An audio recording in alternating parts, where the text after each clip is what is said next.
Hello friends, welcome to my new video. তো আজকে আমি যাচ্ছি আমার বাবা মায়ের সাথে আর্ট এক্সিবিশনে। আমাদের এখানেই একটা আর্ট এক্সিবিশন হচ্ছে। আজ আর্টিস্ট স্যারের কাছ থেকে শুনলাম, তো স্যার যেতে বলেছিল, তাই বেরিয়ে পড়লাম গীতাঞ্জলি রায়গঞ্জ, গীতাঞ্জলি হলের কাছে। তো আমরা চলে এসেছি। আজও আছে এক্সিবিশনটা, 28 তারিখ, 29 তারিখ আর 30 তারিখে 3 দিন রয়েছে। তো দেখো, ফার্স্ট টাইম আমি আসলাম মানে আর্ট এক্সিবিশনে। আমার খুব ইচ্ছে ছিল ছোটো থেকে যে আর্ট এক্সিবিশনে যাব।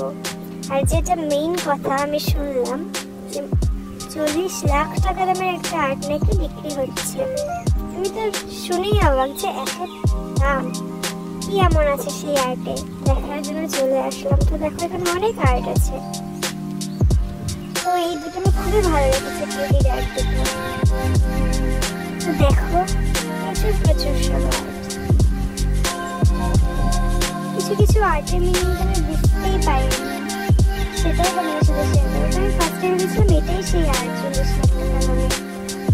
কিন্তু আমি ভুলছিলাম, পরে স্যারের কাছে শুনলাম যে এটা না, এটা আমার ফেভারিট ছিল।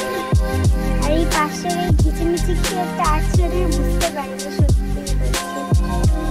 তো তোমাদের দেখাচ্ছি এই সেই আর্ট, যার দাম 40 লাখ। তো তারপর আমরা বেরিয়ে পড়ি বাড়ির থেকে, আর বেশি কিছু দেখার ছিল না।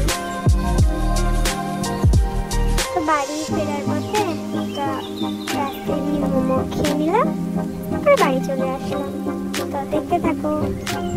তো ফ্রেন্ডস, বাই বাই, দেখা হচ্ছে নেক্সট কোনো ভিডিওতে। তো তোমরা সেই 40 লাখ টাকা দামের আর্টটা দেখতে থাকো। যদি এর মিনিংটা বোঝো তাহলে কমেন্টে অবশ্যই আমাকে জানিও। আমি তো এর মিনিংটা একটুও বুঝিনি, কিন্তু ছিল কোনো কিছু।